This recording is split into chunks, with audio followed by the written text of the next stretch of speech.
the terrorist-occupied East Aleppo are coming after they are liberated by the Syrian Arab Army to register and to be identified before they can immediately go into either West Aleppo, into the internally displaced people camps for care and health care, or even back to East Aleppo, to their homes.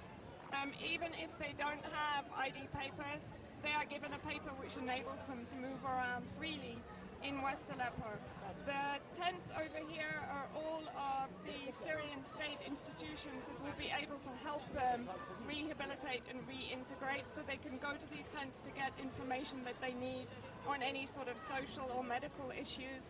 And here they're also receiving, finally, medical treatment that they were not given, according to the testimony of those we've spoken to here, by the terrorists. Despite the fact that they had medicines, they were only treating terrorists in the occupied eastern Aleppo. Thank you. Good evening. Tonight I'm with world-renowned independent journalist Vanessa Beeley. Vanessa has been to Syria 4 times. On this trip, she actually visited East Aleppo. Vanessa, would you like to tell the viewers how you feel about your trip this time? I think this time the big difference was I entered really into the center of the conflict, whereas last time I had actually gone to West Aleppo, obviously, and seen the effects of the terrorists launched mortars, missiles, explosive bullets on the civilians in West Aleppo.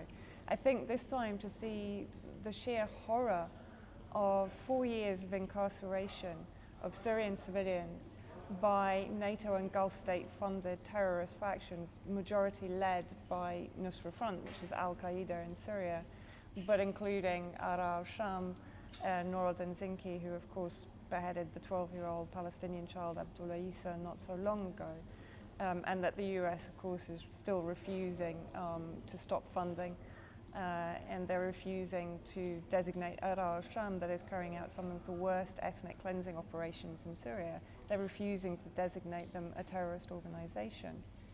But this was the first time that I saw immediately the effect of imprisonment, occupation, torture, abuse, killing of civilians by these terrorists, literally as they were being liberated. And to be honest, it was shocking. I mean, part of the trip we went to Jibrin Center, where they are taking in the civilians as they leave East Aleppo and registering them. And they told us that around 95,000 civilians had passed through and then had been then gone into West Aleppo to be with their families, or into the IDP center, the Internally Displaced People Center in Jibrin, for medical care. It was extraordinarily distressing to see these emaciated children, starving children. Sort of, you could see signs of malnutrition, you could see signs of stunted growth, you could see signs of haunting horror that they had lived through. But the parents as well. We spoke to many of the mothers who had seen their own children either imprisoned, raped, killed. We spoke to one woman in Hanano, another area that had been very recently liberated before we went in. And again, we saw the Syrian Arab Army, the Syrian Arab Red Crescent, and the Russian humanitarian workers feeding and taking care of these civilians as they were liberated, as they were coming out of their homes. And there we spoke to one woman who told us of a woman that she'd seen who'd been trying to flee Aleppo. She was starving. And she'd fallen to her knees on the ground in front of one of these terrorists, begging for food, and they shot her in the mouth. I mean, these stories were just literally flooding out. It was a tsunami of horror, actually, from these people who had lived under this. You know, in the West, we talk about the Syrian government as being an oppressive regime, and yet we've created the most oppressive regime on the planet, which is this regime of terrorism that has been infiltrated across Syria and is ruling the Syrian people with terror, with brutality, with viciousness, with summary executions if they are not adhering to their extremist ideology. And it's incredibly hard, particularly with the mainstream blizzard of lies that is confronting Western public. It's very hard for them to comprehend the real horror that these Syrian people are living under, and it's not from the Syrian government or from the Syrian army. It's from their government's creation, their government's proxy intervention with these terrorist factions who are committing atrocities against the Syrian people on a daily basis. And I think that is the big difference this trip, is just seeing it so up close and personal. We were allowed into one of the Russian field hospital tents, huge privilege to be allowed to go in. Heartbreaking scenes. We saw one young guy who was emaciated, his ribs were showing. We weren't allowed to ask questions about the patients because of patient privacy. But it was very clear he couldn't breathe. He was having huge problems. Now, we don't know what had been done to him, but he was in obvious pain. He was obviously starving. And this is what we saw time and time and time again. And it was really horrifying, profoundly horrifying. Can I ask you a question? You were there at this transit center with the Russians. Was there any mainstream media there, any camera crews? No, absolutely none. And there were also no Western humanitarian organizations. The UN was not present. The UNHCR was not there.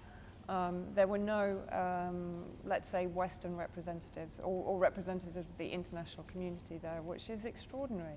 I mean, you know, this was an absolutely momentous event in the history of the Syrian conflict.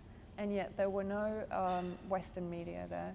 There were no, as I say, organizations like the UN even monitoring what was going on. I mean, one would think after the 4 years that they've spent telling us how much they care about the Syrian people, that they would at least be there to ensure their safety leaving East Aleppo. BBC moved 4 days before the fall of Aleppo to Lebanon. I think they moved because the pictures wouldn't fit the narrative they've been preaching over the last few years. What's your opinion on that? Well, look, I mean, we know that for the last 5.5 years, the dirty war against Syria has been waged on probably 3 main fronts. The first one is the military invasion, proxy invasion by terrorist factions funded, armed by the US coalition, which comprises EU, UK, Gulf states, Israel, Turkey, all waging this interventionist war against Syria. Objective, regime change, among other objectives, but primarily, of course, the security of Israel in the region. Israel is the greatest beneficiary of perpetual conflict inside Syria. Secondly, you have the crippling and criminal US and EU economic sanctions, which I would call economic terrorism, which is not affecting the targets for the US and EU. It's affecting human beings. It's affecting the Syrian people. It's preventing children from getting cancer treatment. It's preventing people from getting kidney dialysis treatment. It's affecting all infrastructure that feeds the Syrian people, that provides water for the Syrian people, that provides electricity for the Syrian people, that provides humanitarian care for the Syrian people. So the Syrian people are basically being collectively punished for their resistance against regime change that is being instigated by Western governments with the help of the Gulf states and Turkey and Israel. And then thirdly, and probably for me, almost the most damaging war is the propaganda war. Because without this propaganda war, none of these other things could actually succeed or even happen or even exist. When we look at the criminality of the mainstream media, the fact that they have supported the NATO narrative, which again we know is a declared interest in regime change in Syria, and the mainstream media have violated all journalistic ethics in continuing to give a platform fundamentally to terrorists. The majority of the news we receive in the West is actually from Al-Qaeda either through affiliated activists and humanitarian workers, citizen journalists, or via al-Qaeda operatives themselves. You know, we've seen this time and time again, whether it's Bilal Abdul Karim, whether it's Waid al-Khatib, but we're seeing people that are directly affiliated with Nusra Front, with al-Qaeda in Syria, who are providing the footage and the information upon which media outlets like Channel 4, like CNN, like Fox News, like the BBC are basing their reports. And they are doing no verification of these sources. They are not sending journalists to the front lines. They're not sending journalists to Aleppo to speak to the people of Aleppo. And of course, again, in Aleppo, what we've seen is a criminal dehumanization of 75% of the population of Aleppo who live in the government-controlled area of West Aleppo. And the amplification of the 25% minority that are in East Aleppo, the majority of whom are foreign military factions, militant factions, mercenaries, terrorists. Their voices have been amplified, while the voices of the majority of the Syrian people living in Aleppo have been muted and oppressed and suppressed. And this, for me, is actually a microcosm of what's happening across Syria. Because if you look at what's happening in Syria, the voices of the minority, the so-called opposition, which are now majority foreign mercenaries, are being amplified and made enormous in Western public perception, while the majority voices who support the Syrian government, support the Syrian army in their efforts to cleanse Syria of this terrorist invasion, are being completely suppressed and muted. And so what we're seeing happen in Aleppo is exactly what is happening across Syria. And where Aleppo is so symbolically important is that, in fact, it's created a blueprint for the future of the reporting on Syria. It's completely exposed 4.5 years of mainstream media reporting on Syria as being fraudulent, as being lies, and they're not going to recover from this. And I think that's why you're seeing this hysteria right now in Western media. That they're coming out with the most extraordinarily obscene, grotesque narratives that are so far removed from reality that I think, you would really have to be fully asleep to not comprehend that they have been lying for the last 4.5 years. So I think we're going to see really a seismic paradigm shift and actually a shift towards independent journalists and independent media as opposed to following mainstream media. They've blown their credibility, and that is thanks to Syria and, sadly, thanks to the bloodshed of the Syrian people. But it's a huge gift they've given to the world by exposing our government's criminal activities, but also the media and the NGOs, the so-called humanitarian NGOs. All of them have been involved in this filthy war against Syria and the Syrian people. There's one NGO in particular I know you specialise in, the one that was created by America and Great Britain, the White Helmets. Yeah. Have you anything to say on them?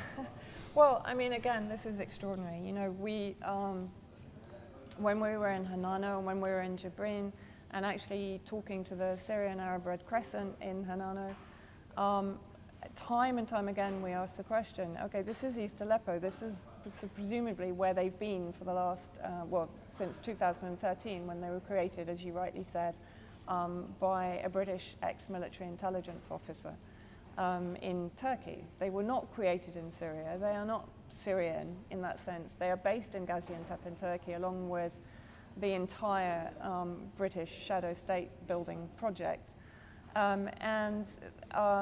They infiltrated East Aleppo along with the various terrorist factions in 2012, 2013.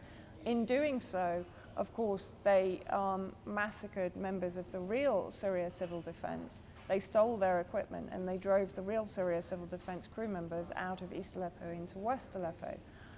The real Syria Civil Defense, which was established in 1953, and is a member of the ICDO, the International Civil Defense Organization, which, when I spoke to them, in Geneva told me that they do not even recognize the White Helmets as a civil defense organization. The only one they recognize are the real Syria Civil Defense, who work in both terrorist and government-held areas.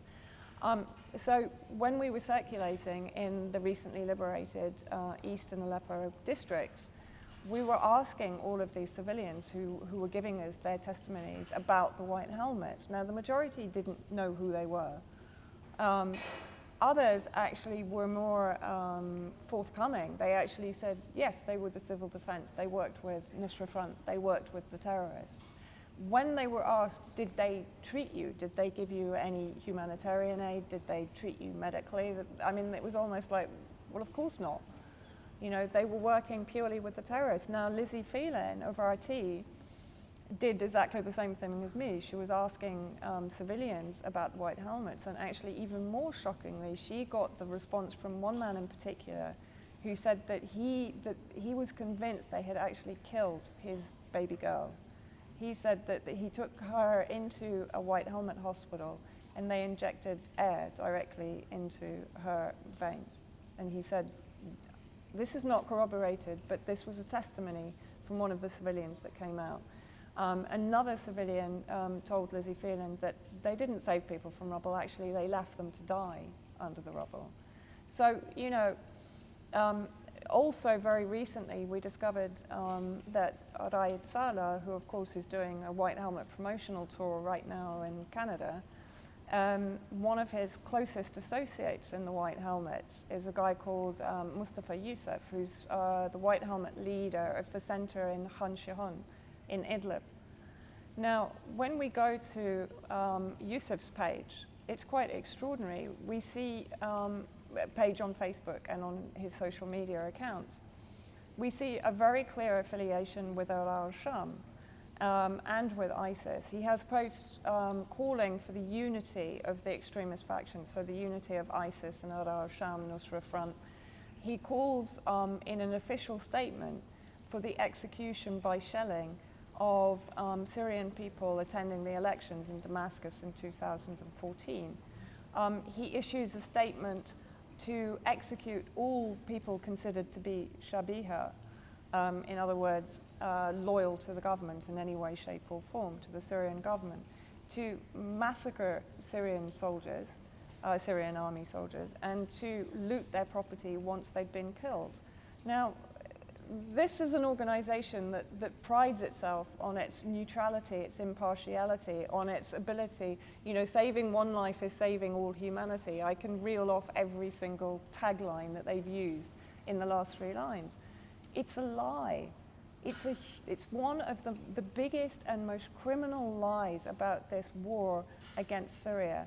And the thing is that this is another reason that I think the hysteria is rising right now, not only in the media, but from the UN, from the American administration, from the UK government, because the White Helmets have underpinned the entire war effort in Syria.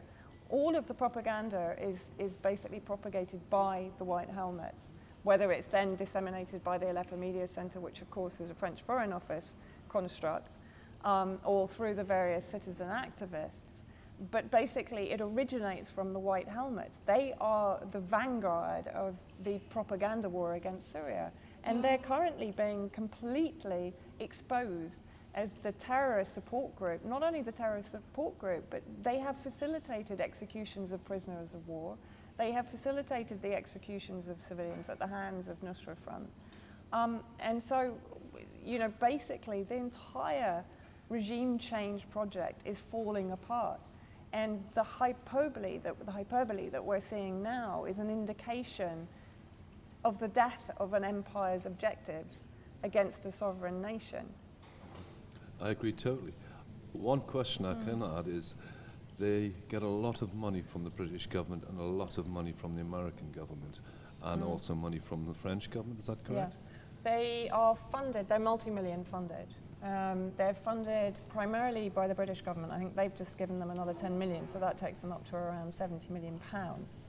The American government via USAID, which of course is an outreach agent of the CIA, have given, to our knowledge, $23 million. Then you have contributions from Denmark, Holland, Germany, France, and Japan, and of course more recently from Qatar. And Qatar, we know, is one of the primary funders of the terrorist factions inside Syria. So it's quite extraordinary that they've publicly announced that they are now going to be funding the White Helmets. I mean, you know, all of this should cast aspersions as to any credibility, any shreds of credibility regarding the White Helmets. But also what is very important, and a very important question to raise for taxpayers in Britain, in Europe, in the United States, is why is there no inventory from the White Helmets? Why are there no financial statements? Why are there no accounts as to where the taxpayers' money is going? You know, this is multi-million-dollar. It's not an NGO with 3,000 operatives. This is a multi-million-dollar operation. What is it being used for? What's its cover? What's going on underneath the umbrella of a first response organization? Can you tell us if any hospitals were operating in the area where she كان was في شيء مشفى قريب عليكم؟ for civilians? في بس ما يستقبلوا يقولوا Yes, انه ما سياح. there was a hospital but they didn't receive us there. So who were they treating? مين كانوا اللي كانوا يعالجوا هنيك بالمشفى؟ في بس بالاخير كلهم طلعوا. There was they just didn't receive us. And the blood. We left yesterday with his wife and children. منعونا من الخروج من مناطقنا. مين المنع؟ هنيك المسلحين. The terrorists actually stopped us from leaving from our areas. وهنيك باركين برزقنا وببيوتنا وبمحلاتنا. And we were actually living inside our houses, but the terrorists stopped us from leaving. لأنه هنيك أي واحد بغادر بيته أو منزله معرض للسرقة فورا. Anyone there who leaves his house, they will immediately take over the house and lose the terrorists. بعدين عمال بيمنعونا من الخروج من البلد آخر من كده. They were actually stopping us from leaving inside. وعبدونا خاينين. And they used the terrorists used to call us traitors. How were they stopping them? كيف كانوا يمنعوكم تطلعوا؟ شو كانوا يعملوا لحتى ما يخلوكم تطلعوا؟ ما يخلونا. كيف كانوا يمنعوا؟ صاروا يقولوا لنا إذا بدكم تروحوا لهنيك بدهم يعملوا في نسوانكم، ياخذوا لكم نسوانكم، يقتلوكم. وعلى الطلعة وقت طلعنا صاروا يرشوا علينا، وقال الجيش إنه بده يرش عليكم. As a British person, I have better things we could spend our taxpayers' money on for a start instead of supporting terrorism. And I have to wonder why we're doing this. And I can't come up with an answer. The only answer I can come up with is to split Syria in two or in quarters or to support Israel. They're the only answers I can come up with on a tactical basis because Syria was the strongest Middle Eastern country. Al-Nusra terrorists were marrying Syrian girls and then divorcing them. Is that correct? Yeah, that's absolutely correct. That was another story that we heard from pretty much everyone that we spoke to, that daughters were being taken in marriage, as you said, and then used multiple times and then divorced, discarded. And this was, as I said, this was testimony that we received from pretty much every woman that we spoke to there. That's terrible. Is there anything else you'd like to say? Because you're the eyewitness that was there. Yeah, I mean, I think the one extraordinary thing, and I think it's an important point to make, because the Western media is, as I say, amplifying this obscene and grotesque narrative that the Syrian Arab Army is executing or raping or even worse things that I heard today, their own people.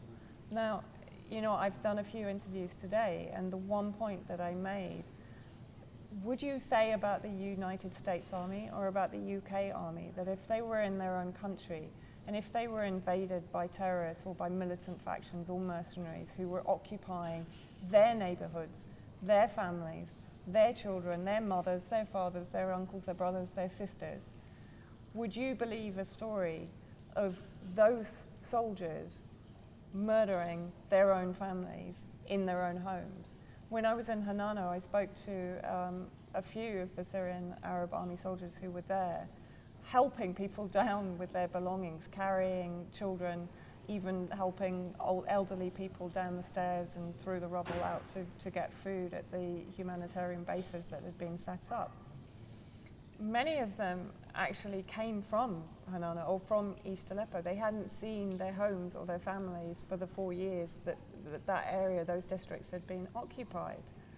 To even suggest that these people would then turn around and execute their own families in their own neighborhoods where they grew up, where they went to school, where they lived, where they ate, where they played, where they existed for all their life, and what and that they've fought for and given their blood to liberate, it's just beyond obscene. And this is while our governments are supplying billions of dollars of arms to one of the most despotic, human rights violating regimes in the world, the absolute monarchy of Saudi Arabia. And they're supplying billions of dollars of cluster bombs, arms, weapons. They're standing in the command and control center in Riyadh while this despotic regime bombs civilians with cluster bombs while it starves over 23 million or 27 million Yemenis to death, while 10,000 children die of treatable diseases because of the UN illegal, illegitimate humanitarian blockade of land, air and sea. And yet our governments can sit there and act like Mother Teresa and say, we care about the Syrian people. This is a humanitarian problem. We need to resolve it. We need to protect the Syrian people. Well, to protect the Syrian people, they need to get the hell out of Syria and let Syria protect itself. As Mother Agnes said to me recently, Syrian to Syrian, there are only solutions. The conflict comes from outside. I agree totally. One question I have got to say is, the West is saying that there's mass executions on the spot. You've been to East Aleppo, you spoke to people there. Was the Syrian army executing prisoners, anything like that? Absolutely not. I saw nothing but unbelievable kindness from the Syrian Arab army, both towards their own civilians, but also towards factions that were possibly not quite as sympathetic to the Syrian Arab army. I mean, obviously we didn't see any of the terrorists being bussed out or anything like that. But I saw nothing but courtesy, respect, kindness, beyond belief when one also considers for how long these soldiers have been fighting under such punishing conditions. Even on the checkpoints, I mean, you know this, Tom, driving into Aleppo, you are never greeted with any form of tension or rudeness. There is only ever kindness, efficiency, respect, generosity of spirit. And that's why it is so utterly obscene, the way that the mainstream media in the West is portraying these soldiers. As I said, it would never portray its own soldiers, and yet what is the difference? This is the National Army. It's not Assad's army. It's not some kind of government gang. This is the National Army. This comes from the Syrian people. It's fighting for the Syrian people in its own country. It's their country. They've got a right to defend it. Yeah. I'm going to leave it there, right? I'm just going to sign off now because I know you've been a busy day. Thank you, Vanessa, for your story. It's been very interesting and heart-moving. I want to thank you for the work that you've done for Syria, especially on the White Helmets exposing them, and the work you did in East Aleppo on this trip, because you were the only journalist that went certain places. And I think you're a very brave lady. And I think journalists in the West should follow your example and come and visit Syria instead of writing from a desk in Lebanon or London or New York.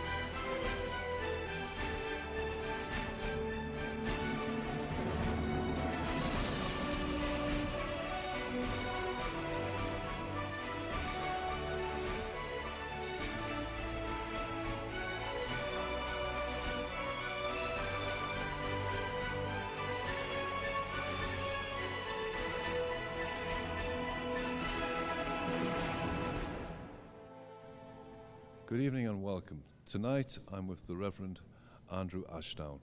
He's just returned from a trip to Aleppo. In Aleppo, he travelled to places where angels would fear to tread. Many journalists don't go to Aleppo. Many people don't go to Aleppo. This man constantly goes to Aleppo. He returns to Syria on a regular basis.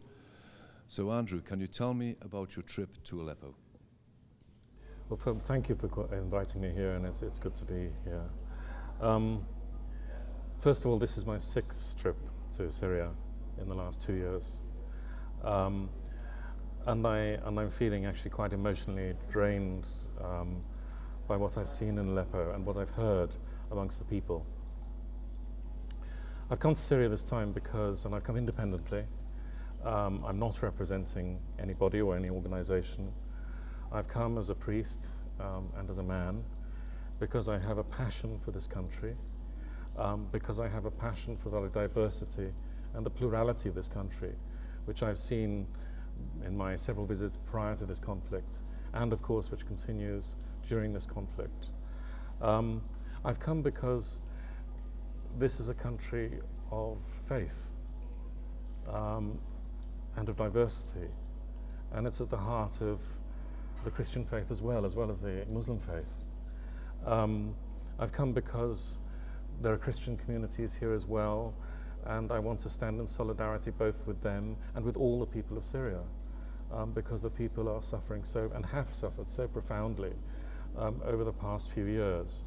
And I come out of love, out of solidarity, and to see the situation, because what I see in the media in England is not what I know of this country, and to come to see for myself. We've just returned from Aleppo. We have visited various parts of East Aleppo that have recently been liberated. We've met with hundreds of refugees who fled the areas of East Aleppo controlled by the terrorists. And what we've seen and what we've heard is very much a contradiction of what is being said in the Western media. We've heard the pleas of the people to hear their voices, and I don't believe that the voices of most ordinary Syrians are being heard in the outside world, which is why I'm here. As I say, I've come independently, I've come self-funded, and I've come because of a passion for this country. I understand you were at the reception centre where the refugees from East Aleppo arrive and they're fed, looked after, and have medical treatment. Yep. It was, first of all, I think it was a huge privilege to go there. What I'm astonished by is that although there were a number of foreign crews in Aleppo, nobody was at the reception centre. Now, while the international media is spouting awful stories about things that are being committed against the civilians in East Aleppo, why are they not going to see the people and hear who are coming out of those places? We found the reception centre profoundly well organised, medical facilities there, centres of information for whatever facilities that they might need, services that they might need, free food being provided, a Russian field hospital on site providing immediate treatment, ambulances available to take civilians to hospital if need be immediately, and people were keen to talk. They want to share their stories. They've been through so much, and almost exclusively they were talking about the brutality that they've experienced at the hands of the so-called rebels, the withholding of food, the withholding of medical care, murder, rape, the shooting of people who tried to leave. This was the witness of people themselves, and this is not being reported, and yet they're there they're keen to tell their story, and it was coming with passion and in fact, most of the people we met there had only arrived within the last day or two, and so their experience was fresh. They were traumatized, they were hungry, they were ill, and had the most awful stories to tell of what they've been through. Can I ask you a question? Yeah. You're a member of the clergy. Yeah. You have to turn the other cheek, forgive and forget. But you're also a humanitarian, and most of all, you're a man. How do you cope with that? Because I can only imagine that there must be a battle inside your brain.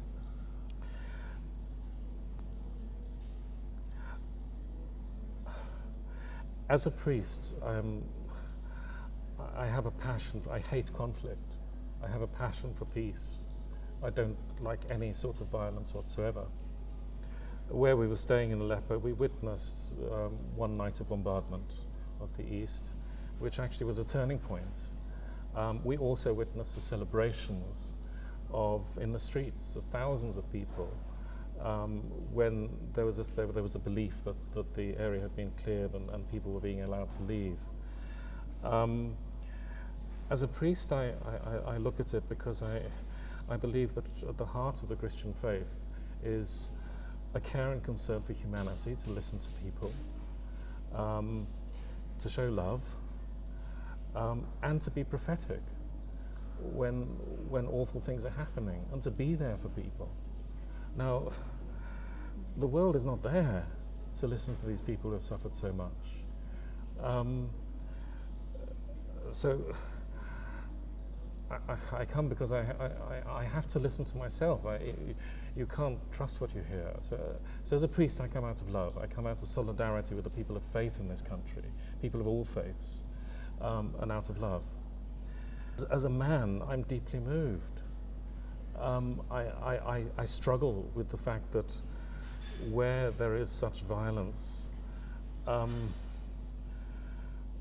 violence has to be overcome somehow. And as a man, my care is for fellow humanity. When we visited the registration centre, I felt furious, absolutely furious, because I feel that the truth of what these people have been through is not being told. I felt also furious because I feel that they're not being listened to. I feel furious because the people of Syria are not being listened to, the majority of the people of Syria. Of course there are people with different points of view. Of course there are people on opposite sides. But the majority of people in this country, everybody complains or criticizes you if you go into government-controlled areas of Syria. But of course the vast majority of the population of Syria live in those areas, and nobody's listening to them. People of all faiths, Christian, Sunni, Shia, Alawite, whatever. Their voices are not being listened to.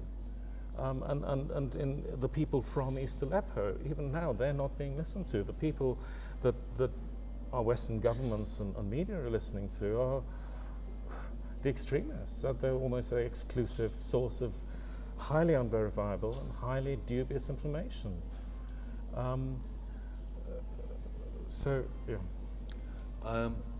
Just to end on this, the reports that have been appearing in the Western mainstream media keep quoting a UN official, and they're saying that basically there is death on the spot executions. Yeah.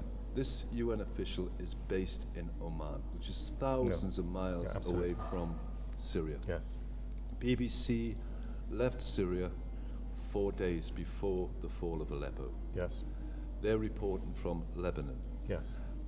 I can't understand how people outside Syria can make decisions and say this is happening and that is happening when they aren't here on the spot. And you're here on the spot. Did you witness any executions or anybody tell you there was an execution? No, and the refugees from East Aleppo were adamant that Syrian army executions hadn't happened. In fact, they answered quite vociferously that's not at all. They had been well looked after. Now, we've seen the Syrian army in action in those places, and the Syrian army is helping the people to get out. It's providing food, it's providing transport, and the soldiers we met have been people actually genuinely caring. And also, from the vast majority of people, clearly appreciated. So, yeah, I mean, I think how can anybody claim to have an understanding of what's going on the ground if they're speaking from Beirut or from Turkey or from London or Washington, if they're not coming here? I mean, I've said to church leaders and political leaders in England, for goodness sake, go there and speak to the people. And of course, not only do they not come and speak to the people, not even the faith communities or the faith leaders, but those same people are not particularly listened to if they have the opportunity to go to England. So that is why I've come, to see for myself, and I can honestly say what I've seen has been irrefutable, and absolutely contradicts the message that is being given in the West. Is there anything else you'd like to add or say? I think it's important to say that I do not have a political agenda in this. I have an agenda that is about, an interest that is about the faith communities, about truth, about justice, about humanity, and about listening to people, and about love, absolutely. And listening to people, all of whom want to see, first of all, an end to violence, and to see a peaceful solution that actually listens to the people and is inclusive of all the people. So I have been accused of having a political agenda. It's not at all. Andrew Ashdow, I have to say you're one of the bravest people I've ever met. You go to places where other people don't go, where journalists don't go. You come to Syria, not once, but twice, 3 times, 4 times. You repeatedly come to Syria. You face problems when you get back in the UK because you speak about Syria in a loving way. You speak about the Syrian people in a loving way. You go to Aleppo. Not many people go there. It's a dangerous place. You then go into East Aleppo, where you're European, you're a target. Sniper can get you, shells can get you, mortars can get you. I have to say you're one of the bravest people I've ever met, and I respect you so much for what you've done for Syria, and on behalf of the Syrian people that know you, they would like to thank you. We have nothing but respect for you, we have nothing but respect for your faith, and we have nothing but respect for everything you do. Thank you, Andrew.